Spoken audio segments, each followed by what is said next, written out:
RDA უფრო რთული ჩანს მაკროდონეზე, ვიდრე ის არის მიკროდონეზე, ანუ თეორიულად შეიძლება რთული გიაჩვენოთ, მაგრამ როდესაც რეალურად მუშაობას დაიწყებთ, ნახავთ, რომ დიდი ცვლილება და სირთულე არ არის. აქ უფრო ცვლილება შეეხო ცნებებს და ტერმინებს. როცა საქმე ეხება კონკრეტულ წესებს, ყველაფერი მეტად ნაცნობი იქნება თქვენთვის. პირველი ცვლილება, ეს არის ტერმინები შეიცვალა, ანუ ლექსიკას შეეხო ეს ცვლილება, მაგალითად, თუ ანგლომერიკულ კატალოგიზაციის წესებში ხმარობთ ტერმინს სფეროები, აღწერილობის 8 სფერო მოგეხსენებათ, ეხლა ხმარობთ ელემენტებს. ანუ სათაურის სფეროს ნაცვლად ვიტყვით სათაურის ელემენტს. ძირითადი შენატანი და დამატებითი შენატანი იყო ანგლომერიკული კატალოგიზაციის წესებში, დღეს გამოვიყენებთ ტერმინს წვდომის წერტილი უბრალოდ. ავტორიტეტული ჰედინგი შეიცვალა უპირატესი წვდომის წერტილით, ავტორიტეტული სახელი უპირატესი სახელით, უნიფიცირებული სათაური უპირატესი სათაურით, იხილეთ ან იხილეთ ასევე, ეს არის ვარიანტული წვდომის წერტილები, ნაშრომის ან სათაურის ვარიანტი შეგვიძლია გამოვიყენოთ. და ინფორმაციის ძირითადი წყარო შეგვიძლია შევცვალოთ ტერმინით ინფორმაციის უპირატესი წყარო. რაც შეეხება RDA სტრუქტურას, ის შედგება 10 ნაწილისგან. პირველი 4 ნაწილი ეხება FRBR-ის განსაზღვრულ ერთეულებს, ისინი ნაშრომი, ექსპრესია, მანიფესტაცია, ეგზემპლარი, პიროვნება, ოჯახი, კორპორაცია და თემები, ანუ ცნება, ნივთი, ადგილი, მოვლენა, მათ აღწერას და მათ ატრიბუტებს, ხოლო 5-დან 10 ნაწილის ჩათვლით RDA ყურადღებას უთმობს ურთიერთობებს და იმ კავშირებს, რაც არსებობს FRBR-ის ერთეულებს შორის. ანუ რა კავშირი შეიძლება იყოს ნაშრომებს შორის, ნაშრომსა და ფიზიკურ გამოხატვას შორის და ასე შემდეგ. აქ გახლავთ სარჩევი RDA-ის, სადაც მოცემულია ის 10-ვე ნაწილი, რომელიც ზემოთ ვახსენებ და შეგიძლიათ შეხედოთ, როგორ არის დაყოფილი თავების მიხედვით. და ასევე მას აქვს დანართები.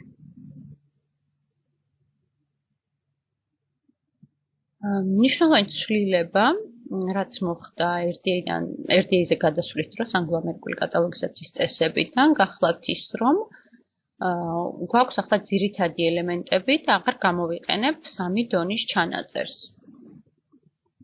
განისაზღვრება ძირითადი ელემენტები ამა თუ იმ ერთეულისთვის და უბრალოდ ხდება მისი შეტანა ჩანაწერში.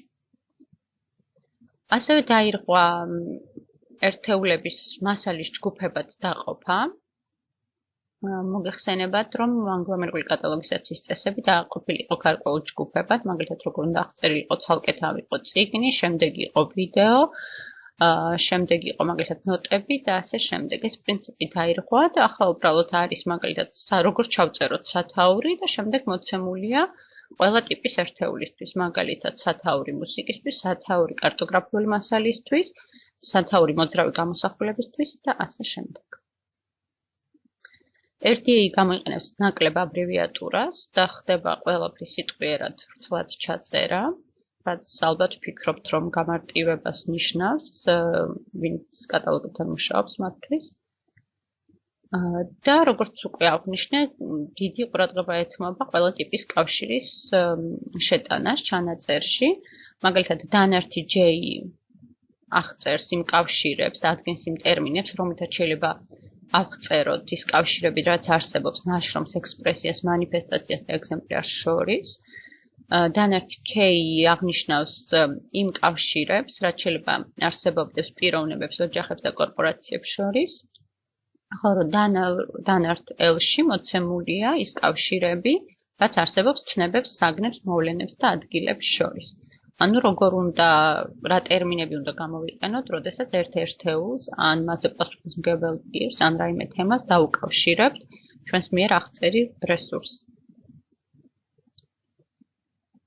კიდევ ერთი ცვლილება გახლავთ ის, რომ აღარ გამოვიყენებთ GMD-ს, ანუ მასალის მითითებას. აქ მოხდა ის, რომ GMD-s მითითების ნაცვლად მარკში, ქვემოთ ვისაუბრებთ მარკზე დეტალურად, გაჩნდა ახალი ველები, ანუ გაჩნდა ახალი ატრიბუტები ერთეულის აღწერისას. და ჩვენ დავამატებთ ცალკე ინფორმაციას და სათაურის შემდეგ უბრალოდ აღარ მიუთითებთ ეს ხმოვანი ჩანაწერია, ვიდეო მასალა თუ რა არის. მაგალითად, თუ ანგლო-ამერიკული კატალოგიზაციის წესების დროს სათაურის შემდეგ ეს ფრჩხილებში ჩავწერდით, რომ ეს არის sound recording, ანუ ხმოვანი ჩანაწერი, დღეს დავუმატებთ უკვე სამ ახალ ელემენტს, ეს არის კონტენტის ტიპი, ანუ რა ტიპის მასალა არის მოცემული ერთეულში, მედიის ტიპი, ანუ რა ტიპის მედიასთან გვაქვს საქმე და ბოლოს მატარებლის ტიპი, ანუ რაზეა ჩაწერილი. მხოლოდ ის, რომ ეს არის ხმოვანი ჩანაწერი, აღარ არის საკმარისი ინფორმაცია, მეტი სიზუსტეა საჭირო და კონტენტის ტიპი გვაუწყობს, რომ ეს არის მეტყველება, მედიის ტიპი გვეუბნება, რომ აი აუდიო მასალა და ბოლოს მატარებლის ტიპი გვეუბნება, რომ ეს არის აუდიო დისკი, ანუ ეს მეტყველება ჩაწერილი აუდიო დისკზე.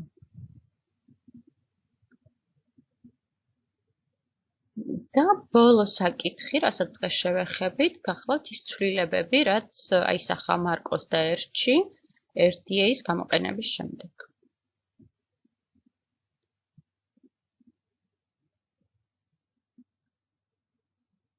RDA გახლავთ კატალოგიზაციის სტანდარტი, როგორც იყო ანგლო-ამერიკული კატალოგიზაციის წესები, ანუ ითვალისწინებს იმას, თუ რა ინფორმაცია უნდა ჩავწეროთ და როგორ. ხოლო მარკი გახლავთ კომუნიკაციის და კოდირების ფორმატი. ანუ როგორ უნდა მოხდეს ინფორმაციის კოდირება კომპიუტერისთვის და ეს ერთმანეთში არ უნდა აგვერიოს. ცვლილებები მარკოს და ერჩი. RDA-ის მიზანია იყოს უფრო მოქნილი და შეინარჩუნოს ერთგვარი განგრძობიტობა, ანუ თავსებადობის უნარი ჰქონდეს. ის არ არის განკუთვნილი მხოლოდ მარკისთვის, თუმცა პირველად მისი გამოყენება მოხდა მარკში. და შესაბამისად, მარკის მრჩეველთა კომიტეტმა დაადგინა რიგი ცვლილებები, რომელმაც ხელი უნდა შეუწყოს RDA-ის მიხედვით მოხდეს ჩანაწერების კოდირება, მონაცემების კოდირება მარკოც და ერჩში.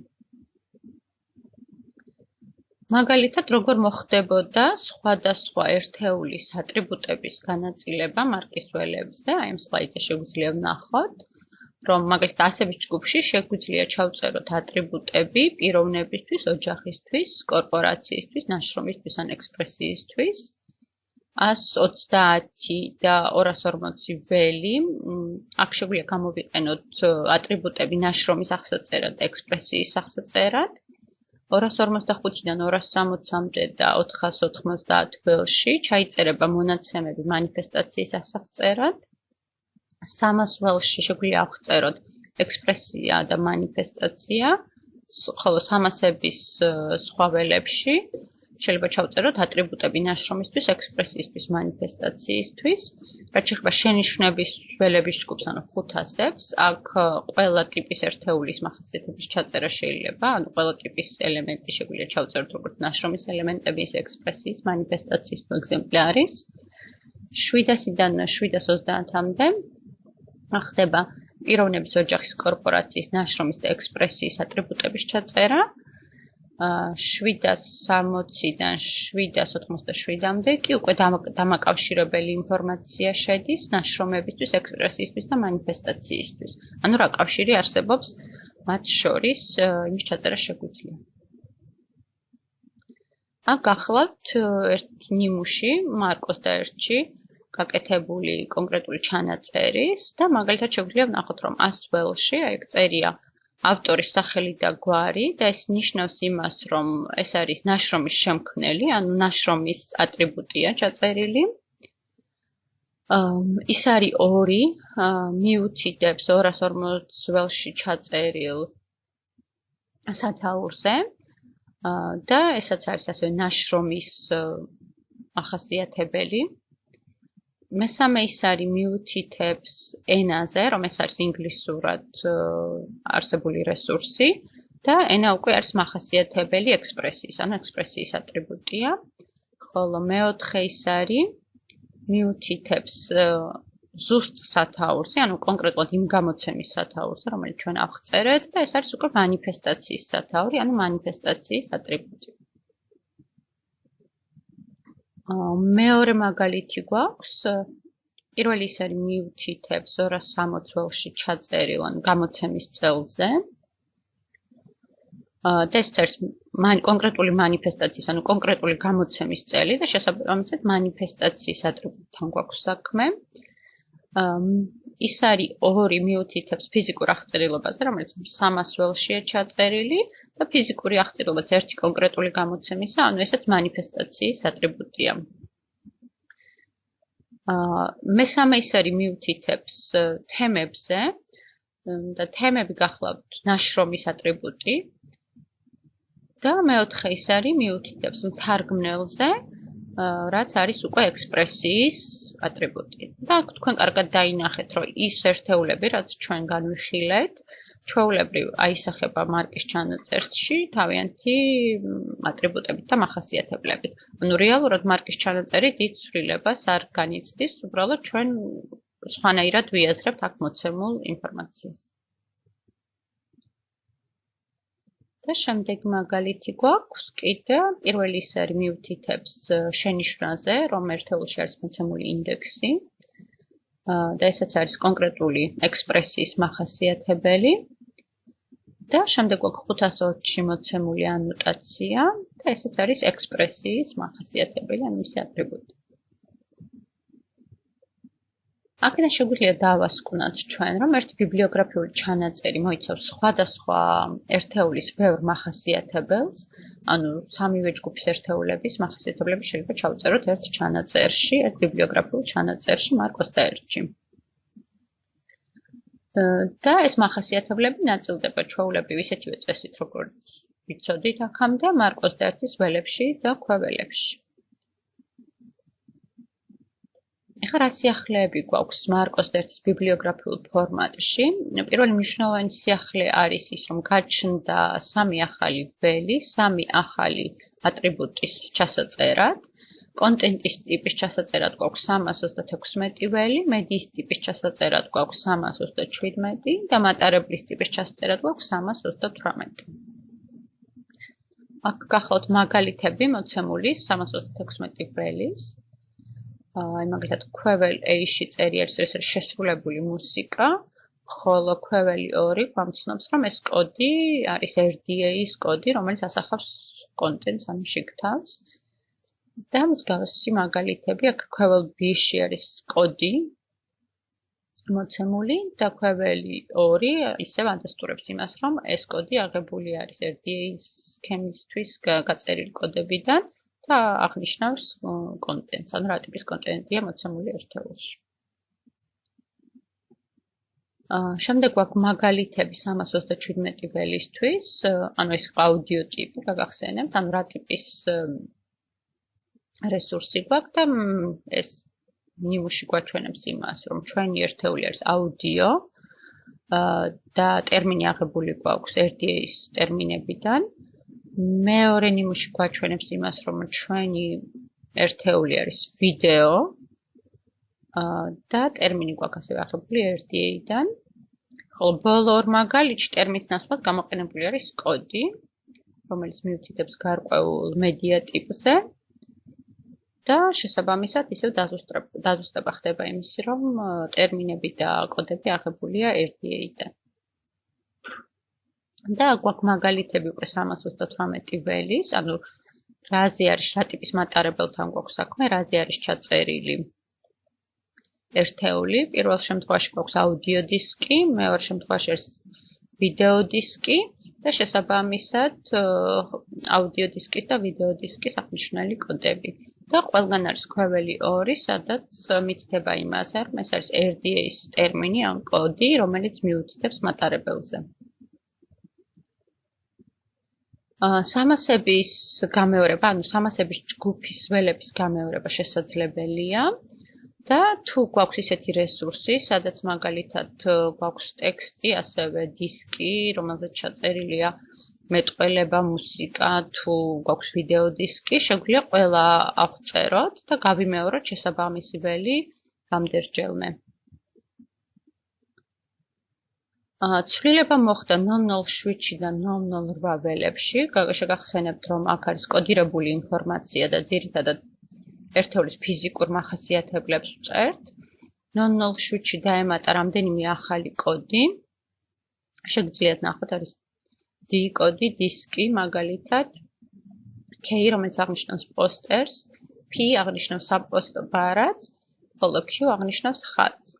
და ასევე 008-შიც გაჩნდა რამდენიმე ახალი კოდი, ძირითადად მუსიკალური ერთეულების აღწერად. კიდევ ერთი დეტალი, ეს არის სახლის და რესურსის კავშირი. იმ ველებში, სადაც ხდება ხოლმე ადამიანების ჩაწერა, ან კორპორაციების, ან ოჯახების, მნიშვნელოვანია იქვეველის გამოყენება და იმის დაზუსტება, თუ რა კავშირი არსებობს ამ სახელს და ჩვენს მიერ აღწერილ ერთეულს შორის. აუცილებლად უნდა დავადასტუროთ იქვეველში, ეს არის ავტორი, თხრობელი, შემოკლებელი, მაგალითად რედაქტორი, მხატვარი, თუ რა ტიპის კავშირი არსებობს ამ სამოცემულ სახელს და აღწერილ ერთეულს შორის. ასევე მნიშვნელოვანია იმ კავშირების ასახვა, რაც ერთ რესურსს შეიძლება ჰქონდეს მეორე რესურსთან. და ამისთვის შესაბამის ველებს დაემატება ქვეველი I, სადაც ჩავწერთ რა ტიპის კავშირი არის ჩვენ მიერ აღწერილ რესურსს და ამ ველში მოცემულ სხვა რესურსს შორის. ასევე არსებობს სხვა სიახლეები მარკში, თუმცა ყველაზე მნიშვნელოვანი რაც იყო იმის შესახებ ჩვენ ვისაუბრეთ და თუ დაგაინტერესებთ სხვა დეტალები შეგიძლიათ იხილოთ ამ ლინკზე. აქ კი გვაქვს ერთ-ერთი მარკ ჩანაწერი, რომელიც უკვე RDA-ის პრინციპით არის შექმნილი. აქ გვაქვს სამი ახალი ველი მოცემული, მედიის ტიპი, კონტენტის ტიპი და მატარებლის ტიპი. ასევე ფიზიკურ აღწერილობას თუ შეხედავთ, ნახავთ, რომ შემოკლება აღარ არის და სრულად არის მოცემული. ასევე შეგვიძლია ვნახოთ, რომ 775-ში გამოყენებულია I ქვეველი, სადაც დაზუსტებულია ის კავშირი, რაც არის ჩვენ აღწერილ ერთეულს შორის და აქ მოცემულ რესურსს შორის. და ნახავთ, რომ ძალიან ისეთი განსაკუთრებული ცვლილება არ არის, უბრალოდ გათვალისწინებულია ყველა ის დეტალი, რაზეც ზემოთ ვილაპარაკეთ. ასევე შეგვიძლია დააკვირდეთ მეორე მარკ ჩანაწერს, რომელიც RDA-ის მიხედვით არის ასევე შექმნილი. აქაც არ არის აბრევიატურები გამოყენებული და იქვე ველში აღწერილი რესურსის ავტორი, ანუ კავშირი სახელს და რესურსს შორის მითითებულია. გვაქვს 317 და 318 ველები შესაბამისი კოდებით. და ასევე არის მოცემული კავშირი ჩვენს მიერ აღწერილ რესურსს შორის და მის სხვა ვერსიას შორის. მაგალითად გონია, რომ ეს არსებობს ბეჭდური სახლითაც.